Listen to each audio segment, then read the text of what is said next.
My book up. All right, I'm ready. All right. I'm ready. I'm ready. All right. We Ooh, are got live. it. Welcome to another episode of Comics Della Morte, episode 18. All creatures born from science or sorcery deserve to live. Oh, snap. Hmm. We got And the this evil laugh today. Okay. and this is our night before Halloween episode. So thank you all for showing up. We got Frank in the chat. Who's in here? What's up, Frank? And then we got Anybody Van else? Illustrations. Thank you for showing up. Hey, what's up, Van? What's going on, man? Hey, yo, Van is killing the Fall Breaker Open. Like, Really? I got to check that out. in I real haven't life, been like, up with he's killing everyone. the game. But Looking really, really good. thank you everyone for coming by the channel as always.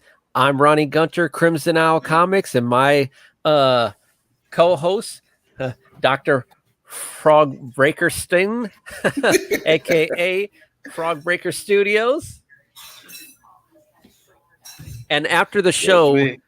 after the reviews, I want Frogbreaker to talk about how his event or his challenge been going, and where you could like buy the upcoming book. Yeah, So it's going down, y'all. yeah. Right, we'll get to that later, but I'm ready to talk about this part four, So this heavy hitter comic book, man. so Killing it. for a brief what happened last time, the last book, if anyone didn't watch it, we found out that the doctor was keeping his wife alive by using unborn fetuses, dead babies, to literally keep her alive in like almost like a zombified state. And Frank and the monster at this point is like, I was born to be a monster, but what he's doing is wrong, and I got to do something about it. So Right. now, Yeah, his curse is that he's always stuck yeah, with the Dr. Frankenstein like energy. Whatever that yeah. is, it's like he's always around like the worst version of it. So, do you want to talk about since you weren't on the show last time? You want to give your review with this one? Oh, yeah, I can talk about this one. Yeah. So, well, I guess I'll talk about it the way I talk about it. So we probably won't get far, but I'll give it a shot. So this book, this is the conclusion of like this arc. Like this is Frankenstein. He's kind of found his groove in this house. He is basically a servant to a prisoner, and he's also just kind of just trying to. It's weird because he's in a weird spot that people find themselves in sometimes, because he's at the point where he's like, I am where I am and I am learning things, but everything that I'm learning is different than everything I'm learning about my surroundings. He does not agree with where he is. He does not agree with this woman being a prisoner and having, like basically he's using this woman to keep his wife alive, which she ain't alive. Like, she's not alive. You guys, like, you should definitely, you're doing yourself a disservice if you like comics and you like horror. Yeah. Because this is a book that says horror does not have to have one monster created gruesome scene in it. Exactly. In order to never deviate. Like there was a lot of things that we talked about the last book with Blood Realm, where we said, okay, no, this is not a horror book, but it's got all the elements that you would want from a horror story. Yeah. This is a horror book, but it's not, I mean, you know what I mean? Like it does what it wants to. It's not a gruesome, gross, bloody story. You basically are watching Frankenstein. Keep on going. I just put you solo. Oh, I got you. You're watching Frankenstein basically accept that he's a monster and know that any of this humanity that he's trying to live with, that he is going through, like watching this woman in prison and watching this blonde wife meander around this house like a ghost when she's a real person. It's like, I'm a monster and I accept that, but I'm only a monster because I was made this way. Like, I'm only a monster because they created me to be a monster, and I'm watching it happen. All these, we don't necessarily know how long it was between the volcano and this, but it was, I'm pretty sure that we're talking lifetimes between that and this. Yeah. So, this story is basically things spiraling out of control for Frankenstein, as far as I am where I am because this guy has kept me around, but I am where I am because a man like the person that I live with made me.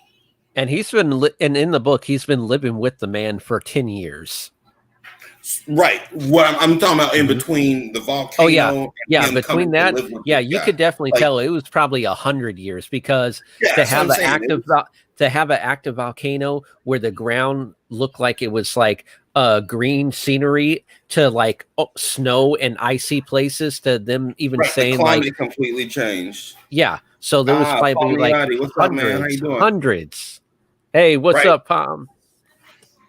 So you got Frankenstein that is like his reality is crashing and burning because he's like, okay, how much longer can I stand to watch this man keep his wife alive when his wife, she didn't want to be alive. This is not the life that she wanted to live. Yeah. And also the pregnant lady that was a prisoner, this is not the life that she wanted to live. But before we get to like where this story climaxes, I want to say the artwork through all four of these has been phenomenal, above average. So, but this story in particular, I felt like Wrightson almost allowed himself to take a backseat, because the writing really, really came through. Like, the writing has always been good through this story, but this was a book to be read. And the visuals, like, I mean, you see this page, like, obviously, anybody knocking this page, like Ray Charles can see that this page is just fun, like more than that. So don't think that I'm saying like the artwork is not on par with what it's been. I mean, look at just like it just kind of muted itself almost to like just let the writing come through, and Mr. Niles killed the writing in this one. Like, this book. Well, I think this is the point where his other friend helped him draw the remaining pages, because he was dying at the point, I think he was getting sick. Yeah. During this book. And sicker, again, sicker. And before I forget, this past Wednesday was Bernie Wrightson's birthday. So again, happy birthday. You've done amazing work. Can't wait to review more of your stuff. Yeah. But if you do an episode where you have him on and you do a seance, I will not be on that episode. Believe me, I won't.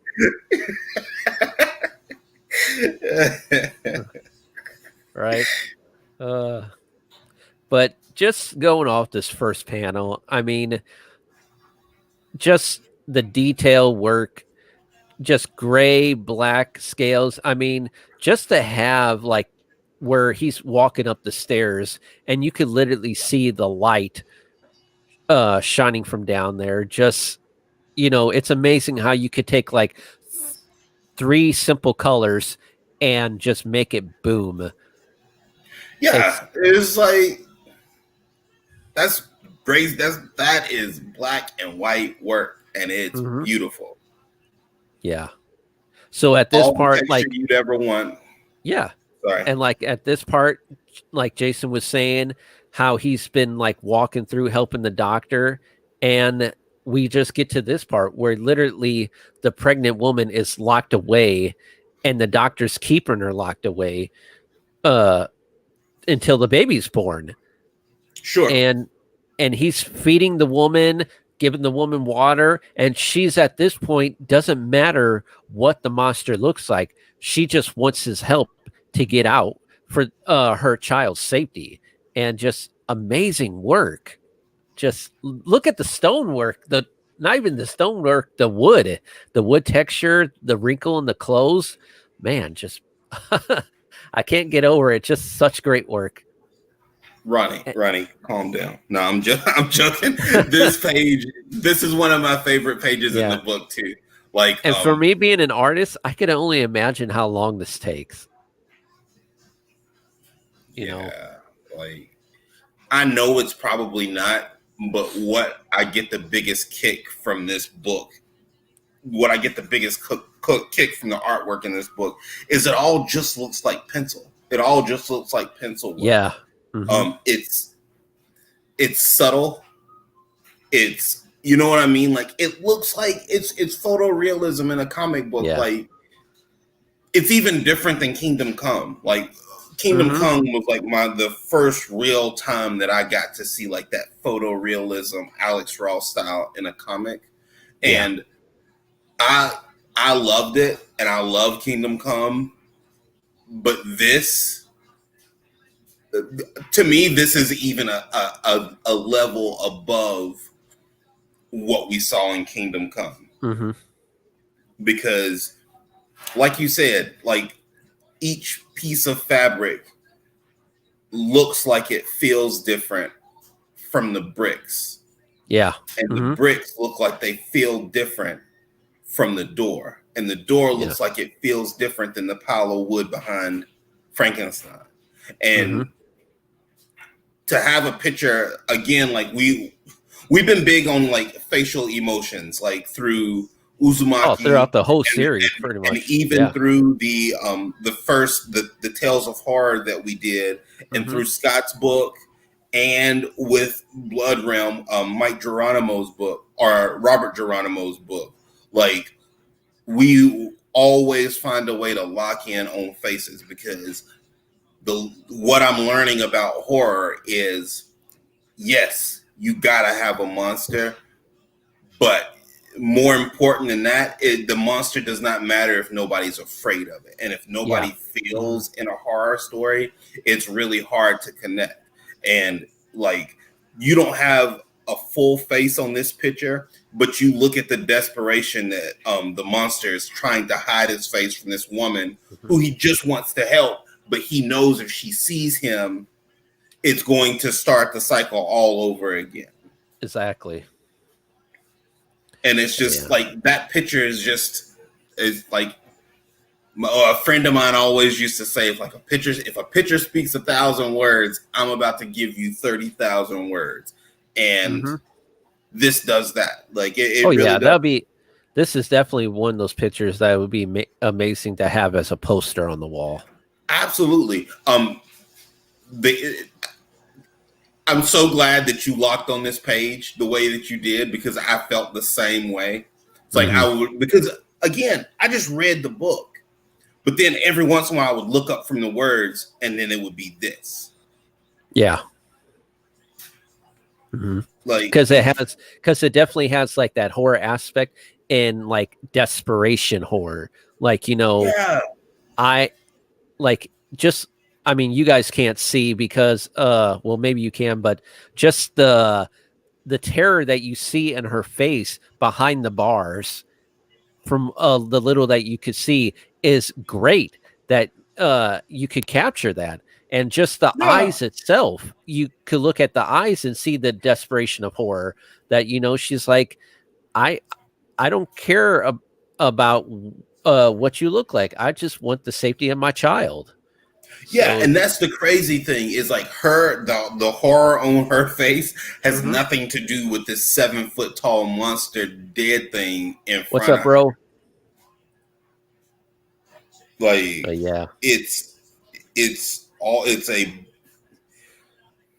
I guess the only other title for this story, other than the one that you used, would have like truly been, and I guess it's through these 4 issues, is when you find yourself in hell, you have to keep going. Like you got to keep going, and that's what Frankenstein did. It was like the worst hell would be to burn alive in a volcano, but it was like once the fire went away, it got really bad for him. Yeah. And then he has, like imagine being this and then saying, "Oh, and I have a conscience." And now to a great panel. Literally, you see now the doctor's wife, and the doctor's wife is like literally almost like a zombie. I mean, her eyes are rolled backwards, and literally the monster is terrified because he's like, what the hell? Right. I'm the monster here. What are you doing here? Yeah, exactly.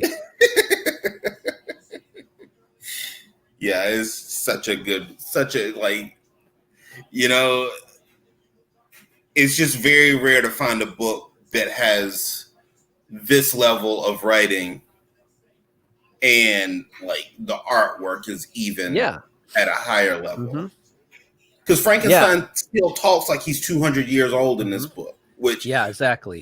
I get a big kick out of that. I really, really do, because I think that's a level of dedication that you just don't see. Of course, in storytelling a lot. If you are a person out of time that are like 200 years old, even people now who are 100 years old, 98 years old, I mean, they're gonna talk and have like Indian like sayings that other people don't know now and stuff. So everyone's gonna have that feeling. I mean, how many of us could hang out with a bunch of younger kids and they'll be talking about stuff and we don't know what they're talking about because we can't relate to them. So absolutely. And I barely listen to my own kids. I don't listen to no young kids talk. I can't keep up, man. Well, it's even some 20-year-olds. I mean, that's what I'm saying. It's like that generation is like gone to me.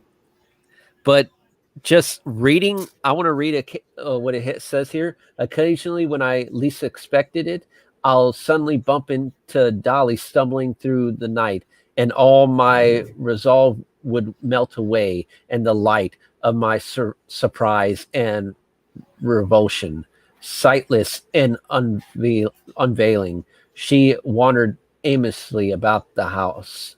And what's just great as an artist's perspective is that you don't see the terror in his face, but the way his hand is drawn and the way it's open, that's the type of hand that you would see like if someone was all of a sudden walking down and they turned the corner and someone scared them. Like you would have like almost like this open spread fingers hand, and it's just great to capture like those elements of your different body signals doing different things when you're in different emotions. Yeah, what you got to do to scare a monster like that? You know what I mean? Like, what's up, Mike? What's going on? Happy Halloween. Look at this, man. Like, we got 5 people in the chat. Yep. Awesome. Appreciate it, guys. Yeah, I appreciate it all. I know sometimes we're not here every week due to my health issues and whatnot, but we appreciate everyone who comes by and supports the channel. And, I got some things to talk about. He has some things to talk about again after the review, so stay by. Yes. All right. Now to the next one. You see the doctor trying to calm his wife, and the Frankenstein monster at this point, it's like, okay, I'm going to help him calm down. But you could tell the look of like friendship when he had first had the doctor to now literally has like almost like a hatred. And you could see that just by like the simple like colors. I mean, the Frankenstein monster's face in these panels, I mean, is not a lot of detail and it's like outlines, but it's just so great. Oh man. You know how I was talking. I think it was in like one of the first episodes. I think we covered the first chapter of this book, and I was saying how relatable the monster was on, situations that I had gone through. Yeah. And you know what I mean? And it's like, this story is eons of years older than I am. But again, like, this is where the relatability shows up. You have Frankenstein, who's a monster, who's with this man who, for all intents and purposes, should have been his mentor. Because he would have been the only person who would have understood Frankenstein long enough to not try to kill him immediately. But Frankenstein is around this guy, and he's learned a lot, like reading in the library that this guy let him read in, and being able to interact with other people still. But the relatability for me in this is, you look at Frankenstein's face, and it's not anything other than disgust at what he's doing to his wife, because he does not agree with it. Whatever benefit that he's gotten from this guy is gone, and he just wants to figure out a way out, because as he's deciding to have a life worth living, he knows, like, he can't just do anything. He doesn't want to be a freak show anymore, and he doesn't want to participate into making anybody else forced to be alive beyond what their nature was supposed to. And when you really think about it, he has disgust for the doctor, because he's basically treating his wife almost. The monster could literally relate to the wife, because the wife is kind of like him. She's not alive and she's not dead. And it's no longer about his wife to this doctor. The doctor is now using his wife as a guinea pig to see what he can do. Yeah. That's plain and simple. He can hide it behind this fake love or interest in making her whole again. Yeah. He don't care. Like, he wants to do what he's doing. That's just plain and simple. Oh, man. And just here, even like, here goes more detail about how he's talking about, like, how he's been with the doctor for 10 years, but over the time of, like, happiness and friendship has turned into, like, the nothing but vile and disgust for the man. And I just want to talk about one panel in particular the whole panels are great, but the bottom right panel, the facial feature on that, it's like, I hate this man, and he captured it so well. Yeah. So well. That is Franken mad. See you, Van. Appreciate it. Hey, Van, take care, man. Got to check out what you've been doing. Yeah. I'll give you a little sneak peek. I hope you don't mind that I'm saying this. He's done the open challenge on this really dope red paper. Oh, and really? it makes his artwork just like pop, and his story is super cool. Like, it's just one of my, like, I've enjoyed the challenge just on a quick little diversion. Like, I've enjoyed the challenge so much, but I've enjoyed seeing what people like him and what people like Steve. I mean, you deserve it, man. I mean, you came up with a great idea, and people are jump on it like a fat kid loves chocolate cake. You know? It's like, people are like, the people that are doing it, man, are performing, man. I really hope that more people knock this out again.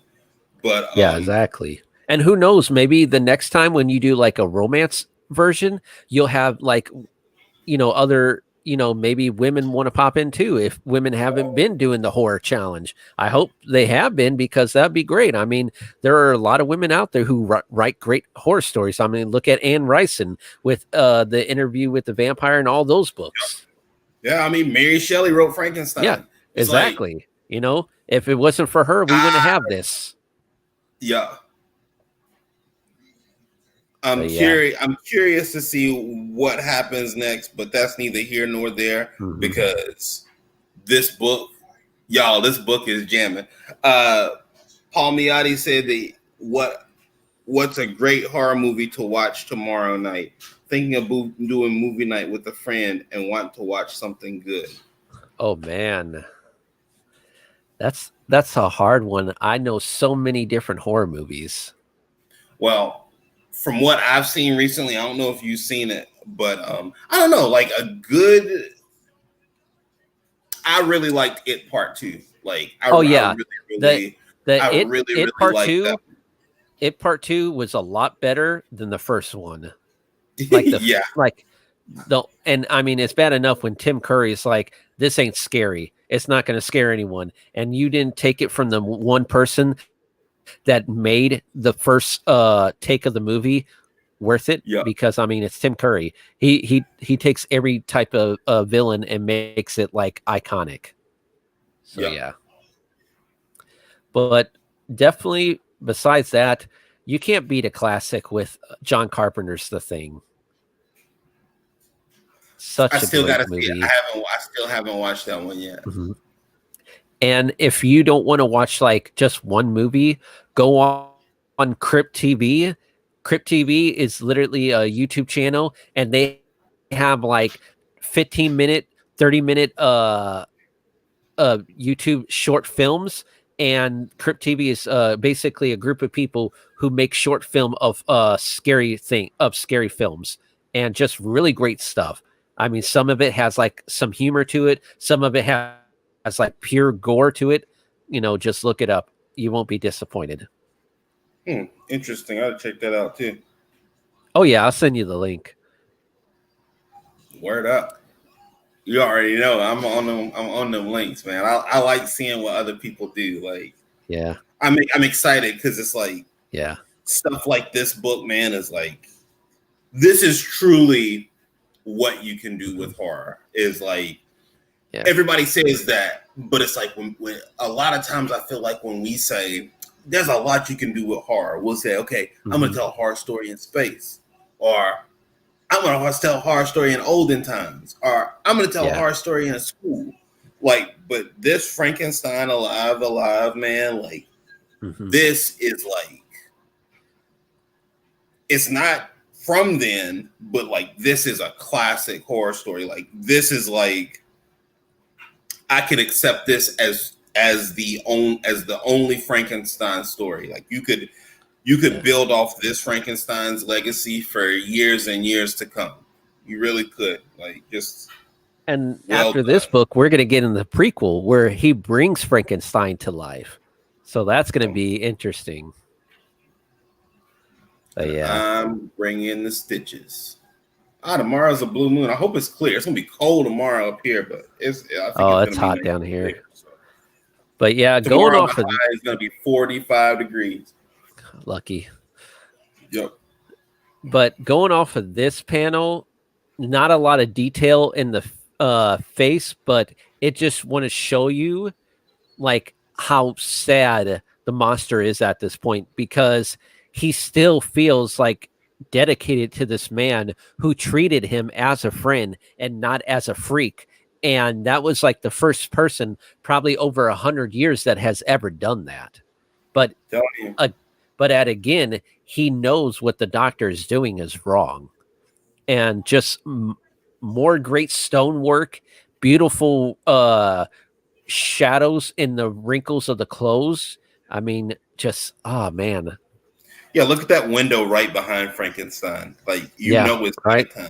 Like, I'm telling you, like, just piggybacking off what you just said. I think I said piggybacking a lot, but like, just talking about what you're talking about, Ronnie, it's like Frankenstein was a Jehovah's Witness, man. Like, this is like, he went through it, man. Like, this is it. Like, when you're a Jehovah's Witness or when you're an undead monster, like, sadly, he was the one that didn't die by drinking the punch. He just got stomach cramps. Yeah, exactly. Yeah, he was like, my punishment is I have to watch everybody drink the punch every single time.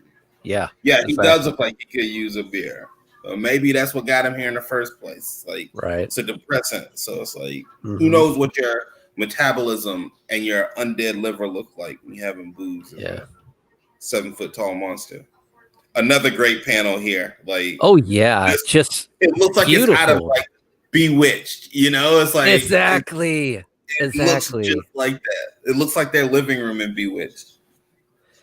And if anyone doesn't know, if I'm not mistaken, that this is going in the past, and I think it's talking about, what could I say myself, a murderer, executioner of human life many times over and with much less motivation than Dr. Niles. So I don't know if this is like, I don't think that's the Dr. Niles's wife. I think this is maybe it is actually. She looks very young. This is the lady in prison. Okay, the lady in prison. Yeah. Because I was expecting like the prison cell to be like dungy and everything, but I mean, I guess the doctor wanted her to be like cozy and well taken care of, so he could take her babies from her. Right? It's like, I need you to be in top shape. So, but yeah, just beautiful lighting and just well designed. It just really speaks volumes here. Every page in this book is worth making a story out of. Like every page in this book is like, this is the best page in the book, and I'm going to build my book around this one page because I know if I can get you there, I can hold you in. But that's the philosophy of every page, and that is that's professional. Like that's foot forward, and it's professionalism. It's whatever positive superlative you want to say is this book. And I personally, not to jump the gun, but I think that this is, even for what we've seen, I think that this has been my favorite chapter in this story. Oh yeah. Because now you got pretty much like the beginning of how his the story started. You got, okay, where was he at before the freak show circus? And this is like, okay, I told you everything. Now I'm gonna just go all out with the story and have a lot of fun with it. Right. Yeah, I caught you up, and now here's what's happening now. Like, is there redemption for something like Frankenstein? Yeah. On this page, something that resonated with me artistically, as somebody who's always had a tougher time with hands than just about anything else, like just the little fat pocket right below the monster keys is one of those things that didn't need to be there, but that makes that qualifies that page anatomically just enough to like be like, wow, like, this was a really well drawn picture, but it's beautiful, like piece to piece. It's exactly what you would want. Just unreal, man. Like, and at this point, the monster, he's like, okay, the woman, it seemed like he's basically talking about how like the woman seemed like she was ready for him to take her. Like she's been ready all this time, knowing that this monster was good and he was going to basically be her knight in shining armor at one point and take her away from the evil doctor. And and he's also saying in the description that, you know, at any point she'd decide to never open her eyes and just trust this being that in the beginning of chapter 2, she was screaming and yelling at the doctor, I see the monster, I see the monster. And now she's like, okay, I don't care what you look like. All I know is that you're the good person, while the real monster is the doctor. She knew that he was her ticket out. Yep. Exactly. Yep. And she got ready. Like once she knew it was a fire, Oh, all right, Peter, man. Thanks Appreciate for it, stopping Peter. by, man. Try to stop by, Man. try to stop by if we can once our stream is done. But yeah. But just great stuff. I mean, at this point we see now like uh the mansion is on fire with the smoke and stuff like that. Just me as an artist, it's always hard at times to get smoke or even clouds to look great without it looking too, unrealistic. But they did a pretty decent job here. I mean, well, a great job here, I should say. But yeah, Yeah, just beautiful, beautiful. just And this. now this I really, really love. I mean, they wanted to get this across with not like a pure white, but almost like a off blue, almost. Almost, yeah. But I'll let you go off and tell you and let you talk about what you like about this, and I'll add mine. This. All right, so just this is kind of looks. There was a spot in Uzumaki where they pretty much went into the spiral, and the backgrounds changed, and the whole feel of the book changed. It was, I think you described it as kind of like the deadlights from the It movies. Exactly. I get that a lot from the Flames, because whereas you saw the smoke, like in the world of where there's smoke, there's fire. Like this was the perfect transition. It's like that smoke on the previous page now gives way to this like blazing inferno, which why would it be anything else? And again, I love this book, man, because you have the real monsters who are in this story, the real physical monsters are the monster and the Dr. Ingalls' wife. Yeah. But the true monster is Dr. Ingalls. And so you would think that if you took a monster to hell, they would thrive and the master would be into it. But Dr. Ingalls' wife and the Frankenstein monster know enough to stay where they are or to continue moving. And it's never anything that needs to be said, but also just like Frankenstein knew about the doctor, or just like the monster knew about Dr. Frankenstein, she knew that if she was dying in that building, Ingalls had to go with her. Of course. Because he's a chicken shit, he can't stand under the weight of the things that he's created. So his ending is terrifying. Her ending is peace. Yeah.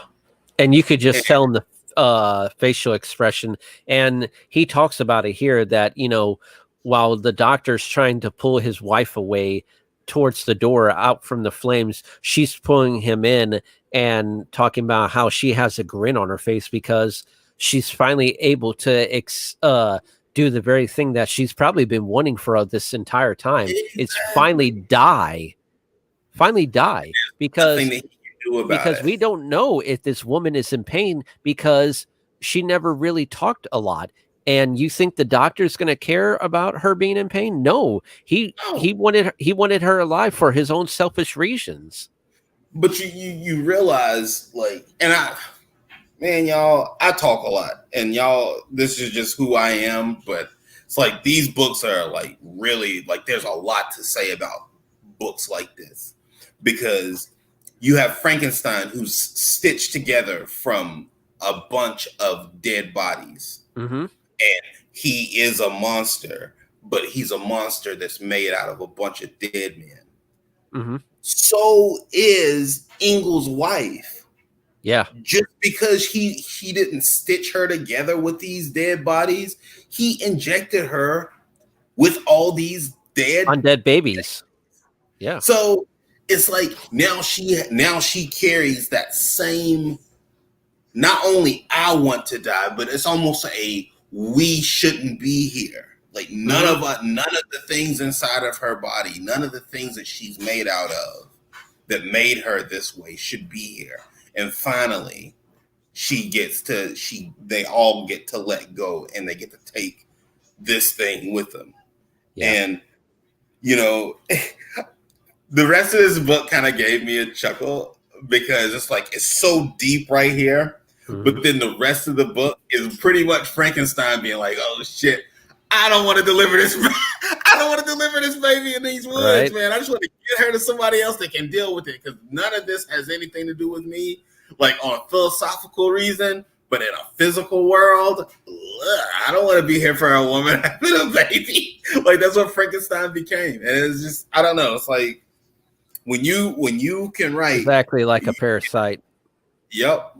Exactly. When you can write, and you can write anything, and it can hold you, and it can hold the reader.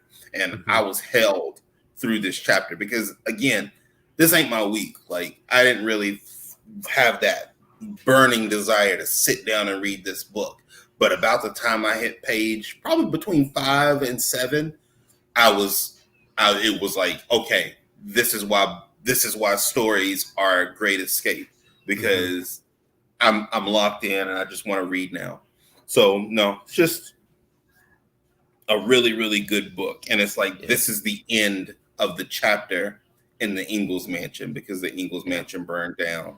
And now Frank is on his way to either get this woman to the convent or try to keep her alive so that she can stay healthy.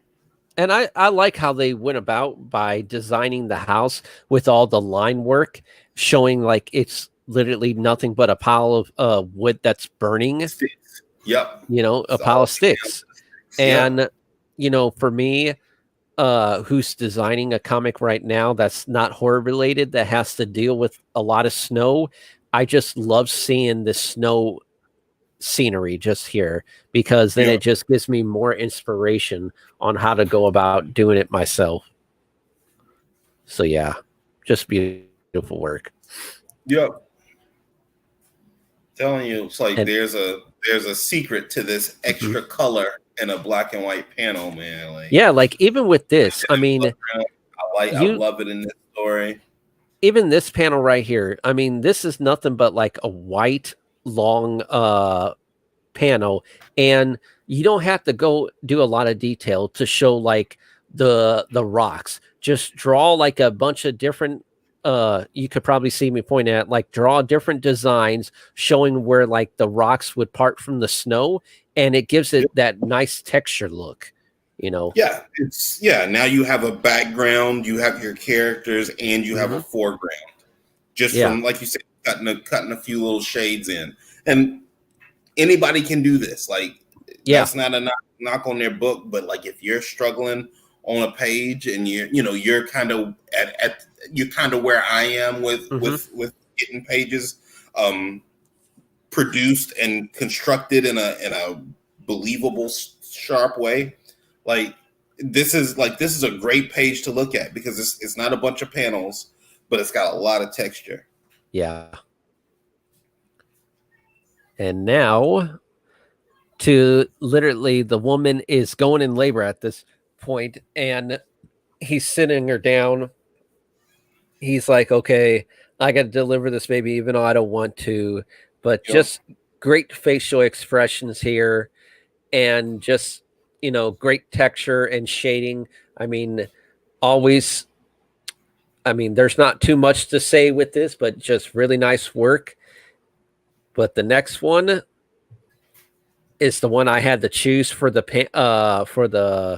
the thumbnail, just because literally at this point the woman is exhausted, and just look at like the wood, like the wood in the trees.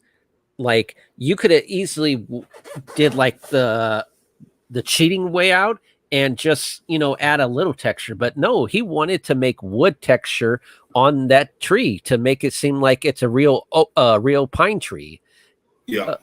I mean, just really nice tree bark design.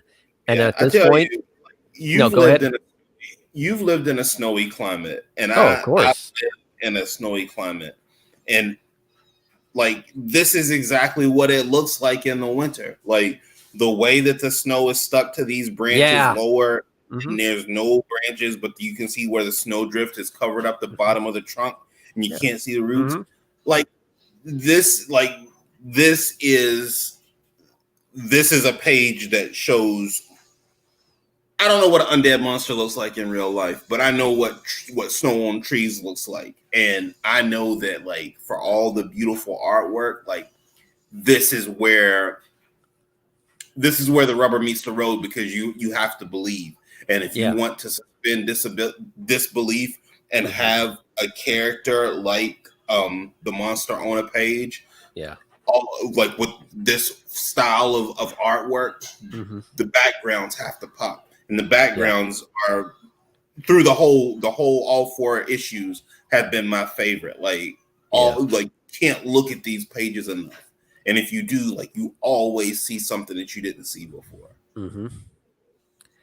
And at this point, now the baby's born, and Frankenstein, like, seeing his side face, you could tell that he's like in awe and happiness, something that he's probably hasn't felt like only a couple times. And I'm just going to read what he says here. I swallowed the infant in Rachel's scarfs and gazed at her, this beautiful, perfect baby girl. How do I describe my emotions at that moment? I have for so long been surrounded by death, and now in the swirl of a winter storm, held life in my hands, not something swine together from the dead. I knew at that moment that I was not the same as this child, that I could not be its father. But I thought that I might want to eat it because it looked like a baked potato. You don't see that part, but I can see it on my copy. That's funny. No, it's just like, I love. Mike pointed out she looks exhausted. She had a baby in the snow.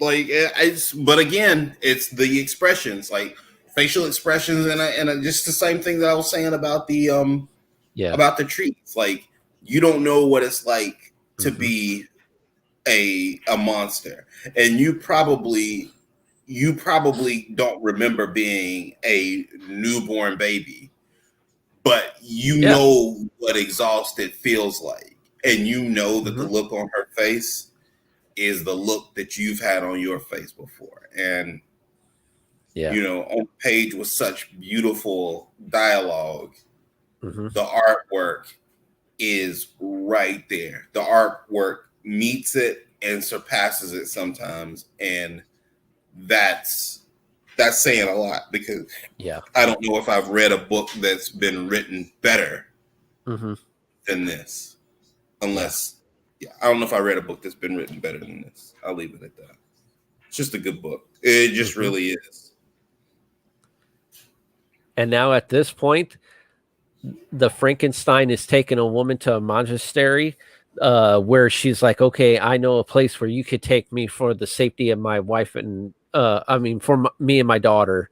And he takes her to this place, and just another simple scene with, like, you know, the snow here in the background. It's just like a simple design, but little like lines indicating that, like, those are trees breaking through the snow. Just, you know, simple work. Don't have to go in the detail, but, you know, got the point across. Even with the building, just a black silhouette. Don't have to make a lot of detail, because they wanted you to focus on the monster itself with the wrinkling and the shadow of the clothes. You can hear that heavy fabric in the wind on a day like it's like one window in that monastery, and like it makes you look around at it and see how much detail there really is, because it is, you know, you put a roof on it, but it's just some black blocks. You know what I mean? Yeah, just pretty much. out black, and he threw a window in it, and then he threw the idea of some stairs in it. Like, it's very, very well done. Like, every page is as good as the last page, and every last page is really, really good. Yeah.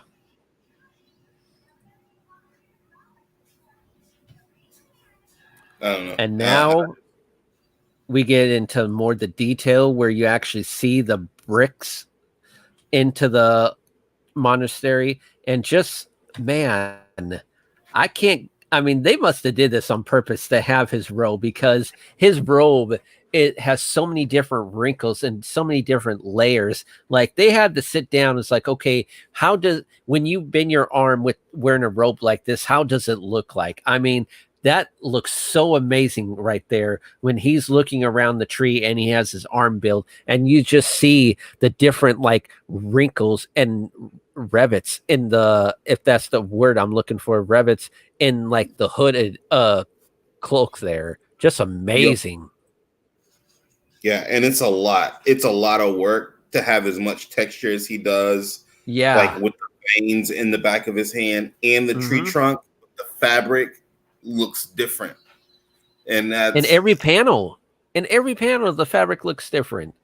Right, because it's like they are accounted for his body being moved. Yeah. You know what I mean? Like, it's even with photo reference, it's not an easy feat.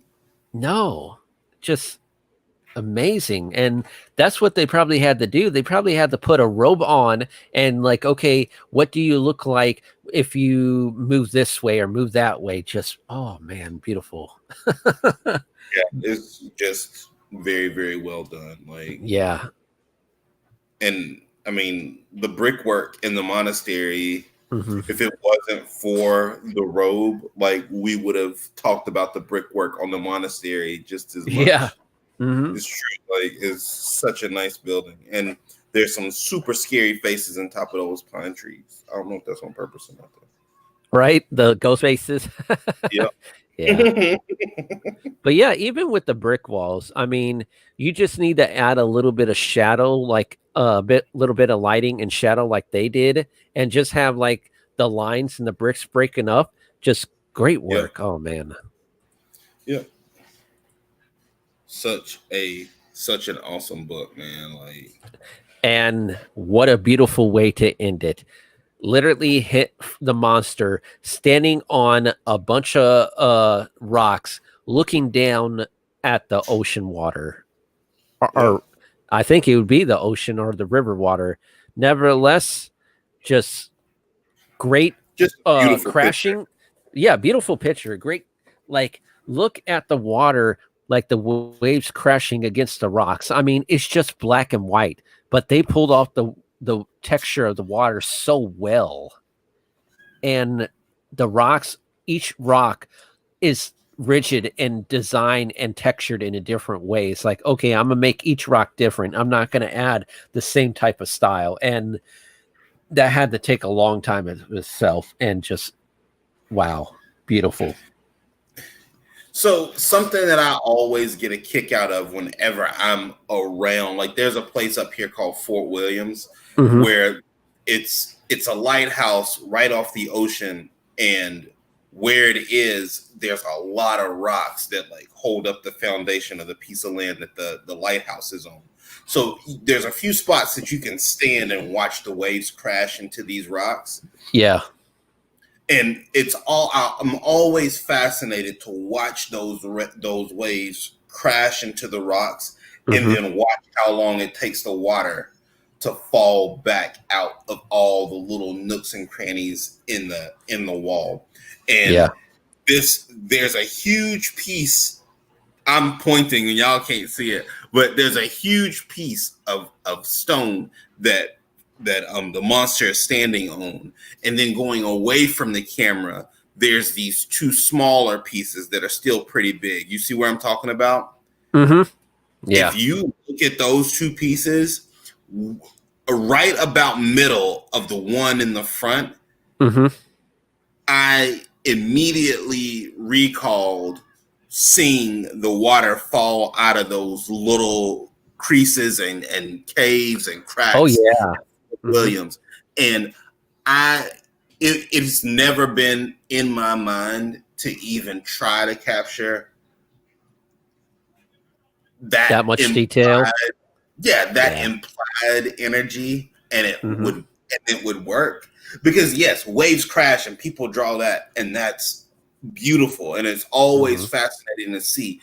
But to see where water has run down, even if you can't see it, man, like that's drawing, that's writing with drawing.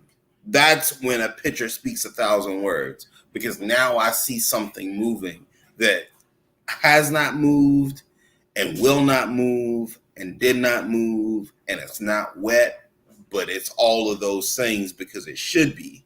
Yeah. And it is. And that, like, that's not an easy feat for anybody. Like, people can draw anything, and people can draw at any level they want to, but you can't, like, that is natural talent meeting hard work. Like, that's what happens at that intersection. Is like, that's where magic is from. Like, that's alchemy. And I'm just going to read the dialogue here. Yes, I knew I was not one of them, and I never would be. This is what Victor could never understand. In his vanity, he sought to create a man in his own image. He did not create a man. He made a creature. But that did not mean I would not have a place in this world, even if I remain alone. But even if not a man, I am still alive. And any creature of this world, whether born of science or sorcery, deserves to live. And then he said, "Ran." He became classic Frankenstein. No. But no, it's just like, I don't know, man. The writing, like, that's my favorite. That's my favorite written page in the book. Like, it's great way to end it. Like, yeah, and it's like you have Frankenstein, who, at the end of the first issue, he just wanted to die. He just wanted to die. Like, I'm cursed. I shouldn't be here. I'm talking to a man who's not here anymore, and I just want to die. But now it's like he watched Engel's wife, and it made him appreciate life. He saved the life of the lady in the prison, and he brought life into the world when he helped her deliver her baby. And because of those three things, he now just wants to live. Like, he is aware of what he is. Yeah. He knows that he's never going to be whole in the sense that baby he just saw. And at the beginning, at issue 1, when he was going to freeze himself to death in the icy slumber, you could tell the way the snowy place was designed in almost like a eerie, miserable, snowy mountain area. Yeah. And the artist, Bernie, wanted to get across that, okay, this place is cold, freezing, no real life could survive up here. And then having the monster realize that, everything deserves to live, and you end it with the beautiful rocky cliff with water hitting, beautiful, beautiful transition of, like, from dark and gloomy to beautiful and eye-catching. Just what a powerful image, like, for him to just try to go through that and to get frozen and thaw out, and then to try to just allow himself to be consumed by a volcano at the base of a volcano, to where now he's standing on top of a mountain. Making this declaration of, I'm going to live because I'm alive, and I'm going to live because I deserve to be alive. Yeah. Doesn't matter how I got here. I'm here now, and I'm going to live. I'm going to live it. It's just knocked it out of the park. Like, so and then, overall, I will give all 4 issues a 10 out of 10. whoa, he did it. I wasn't gonna do it. I'm not gonna do it. I gave it a 9. I'll give it a 9. I'll give it a 9 out of 10 because it's a great book. Like a 9 out of 10, I don't think is bad, but it's not bad. But no, I would give it a 9 out of 10. Yeah. I don't want to say why because I don't want it to sound like I'm shitting on the book because it's not what I'm trying to do. I just think it's a 9. No, give your opinion, man. That's what the show's for, to give reviews. That's what I'm saying. I don't have anything negative to say about it. Gotcha. It's a fantastic book. Oh yeah. I gotta show you a picture real quick. Like this was at the end. Like that is probably my favorite picture in the whole book because it's it looks impossible to pull off with all the glass work in the laboratory. Yeah, it's not like clear images. It's like well detailed shining off of that. So yeah. I mean, and even like the look in his face is like abject terror, like looking at all these things because he's seen it all before. Like he's seen this before. But no, just great book. Like another one, Ronnie. Like there hadn't really been any bad books so far. No. Like I've really, really enjoyed it. Just good shit, man. Thanks again. Like, no problem. I'm ready for the prequel next. Now, to let everyone know, my brother knows because he owns the book. The prequel, it's a lot of images and no dialogue. Ooh, that'll be fun. Yeah, so just going off of what the story is telling through the way Bernie's drawing it, that's going to be fun. Y'all know I got a lot to say next week. Yeah. I can make words where there are no words. So no, it's just a good book. I just want to appreciate these books, man. These are good stuff. So talk about, how your challenge went. Man, the challenge went really, really good. It had a lot more participation than I was anticipating, which was a full pleasant surprise. Like it was super. It was, I don't know, it was just really cool to see people drawing off prompts that I came up with. And when I say came up with, like they were super duper random. And about halfway through, I realized that I felt like they might be too random at some points. But nobody balked at it. Like the people that did them, like they did awesome. And I think that I did awesome too. And me and a super hype artist named Aaron Guzman we're kind of doing the challenge in tandem. Like every script that I do, I'm sending to him, and we're going to show some of that artwork off. He's illustrating them. Yeah, I got one I can show. Let me find it real quick. But anyway, it's the book it's been very, very rewarding, and about halfway through, we knew that we had something that was worth sharing. So we're taking our time. No, I won't say taking our time because we're still getting it done in the schedule, but we're going to get it all put together. Like once this is over, which is tomorrow, we're going to get it all put together. And we're going to get a book going. I think because the stories are good enough that I think people would want to read them. So this is one of them. This one is based. This prompt was called Rage, and so I just figured I would give it like a road rage take of this guy who gets cut off on the road, and he blows his horn, but he blows it in this specific pattern, and it says Rage Protocol initiated. And what this electronic display in his car says is react and get even. That's the rage. Whether he wants it or not, his car transformed basically into like this weaponized tank and blows the other car off the road. Yeah. And so like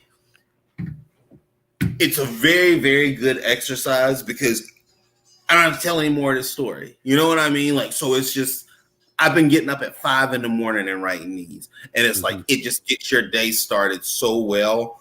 But like when you're doing it and you're putting your whole into one part of it, and the other person is putting their whole into the other part of it, like again, you can't help but to create something that's super.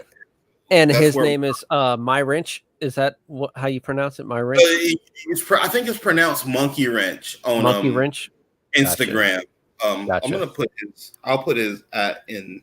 Well, he has a mini comics bundle that comes out, and are you going to be part of that?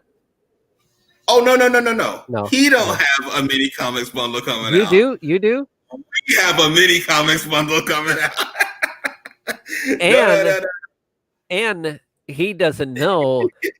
I asked that because I already put this in the description where you could pay $5 and you get a monthly. So go to Ko-fi.com. Oh, we got it right there. Excellent. Yep. I was gonna drop it here. Thank you, Ronnie. Yeah, I asked that because I already had it set up for you. And if you can't, if you want to go to the description in the description page, I have the link there where you could sign up. So go ahead. I'll give you more detail. You pay $5, and this is a surprise for you too. I don't think you know, but you pay $5. Oh, I already signed up for it. You get three comics. Mm-hmm. You get 3 comics bundle. All super hype comics, man. Like I say that's a word I gotta keep using with it because that's what it is. Limited runs. We're not printing any more than 250 copies of each book. So when you get yours, you might just have yours. Like there may not be any more to have. But if you get them now, not only do you get the October bundle, but you also get the September bundle for free. Awesome. So find you a comic book store where you can get 6 books written at the level that these books are written at, and these books are produced at. I can't wait till you guys see the production. This is my first bundle here. Like they come in these cool little envelopes, all have artwork on them. You open these bad boys up. I don't have my sleeve. They all have sleeves, but you get 3 comics. We have for $5. For $5. This comic is called Writer's Block. I'm holding up backwards. I'll show y'all the back of it. This was called Writer's Block. These 3, the September bundle is all written, drawn, produced by Aaron Guzman. All 3 of the first ones are. So you get that one. You get this one. And then you get Hourglass. Hourglass is the first of our multi-part series in here. So Hourglass, this is part 1. This is a 6-part story.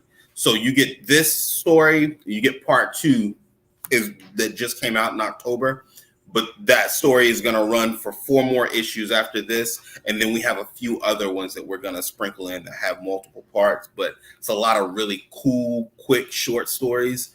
But, man, y'all gonna love it. And it's something really, really special. Like it really does capture the spirit of what we all do. But these books is on newsprint, and newsprint is so nice to hold when you're reading comics because it makes me feel like I'm like 14 years old again reading comic books. So, man, yeah, I hope y'all get them. And if you get them, I'm sorry because I'm going to start collecting $5 bills because you won't want to stop. You'll gotta see these stories through. So, and like I said, get the October bundle. You're gonna love it. The link is in the description. I already bought my $5 bundle. before we even came on here. So, yep. And when y'all get them, post them on your social media, because you're only going to be one of 250 people that have them each month. So like flex them, because they're good. They're really good, guys. Kind of like me and Ronnie's channel. Yeah, we got a powwow. We got a powwow soon. Like, I know you got your stories that you got to finish up. Oh yeah, for me, I'm still doing my 80s horror comic. That's going to be a long one in the series because it is going to be partially part color and part black and white through the transition. But me and Jason are in the talks of him with his writing and me doing my artwork. That's going to be fun. Can't wait to do that. I mean, we've been doing this show together, and it's about time we do a comic together. And it's got to be horror, because yeah, of course. That's what I'm saving my next 10 out of 10 for. And also, Jason also has a coffee. I have that in the description to help him out. And then I got my coffee in the description.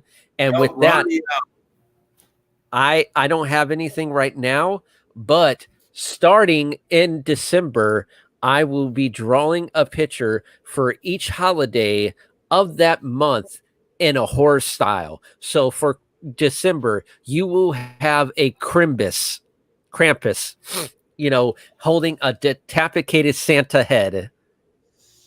And yes. And then next for New Year's, you will have a New Year's baby in a zombie form. And what's even better is that all 12 pictures will at the end be put into a comic that you'll be able to get for 2022. I thought you was gonna say for $2,000. I was gonna say, Ronnie, you didn't tell me that part. Yeah. I'm never gonna buy your comic book. Yeah, 2022. Yeah. Frank said he has a coffee account too, and he does. Is it Salazar Art Nation? But I think it's Salazar Art Nation. He gives you comic PDFs when you buy him a coffee. So if you like comics and you like helping creators, drop $2,222. Yeah, I know. I butcher that so bad. It's okay. We're gonna go with it because it's like that's a win. Like if we can get everybody $2,000, like that's all right. But it was my own fault for assuming that that's what you were gonna say when we live in 2000. For 2022, all those images will be put together in a calendar for the I haven't came up with the name for it. It's probably going to be called the 12 Holidays of Horror calendar.